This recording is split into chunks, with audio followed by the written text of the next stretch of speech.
আমার নাম সুমাইয়া। ঘটনাটি ঘটে 2026 সালে।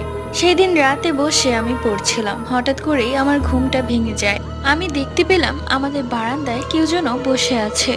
আমি ওয়াশরুম থেকে বের হয়ে বারান্দার কাছে গেলাম, গিয়ে দেখলাম সে আমাকে দেখা মাত্রই বসে পড়লো। কিছুক্ষণ পরেই সে অদৃশ্য হয়ে গেল।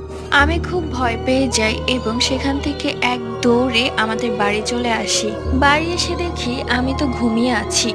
তখনই আমি আমার নিজেকে ডাকতে শুরু করি। এক পর্যায়ে আমি ক্লান্ত হয়ে ঘুমিয়ে পড়ি। যখন চোখ খুলে তাকাই তখন আমি দেখি যা কিছু হলো তার সবই আমার স্বপ্ন।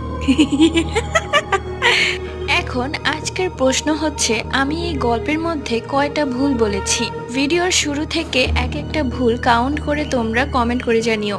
সো আজকের এই আগামাথা ছাড়া ভৌতিক গল্প এবং আমার নেল আর্টটি তোমাদের কাছে কেমন লেগেছে কমেন্ট করে জানিও। Bye bye.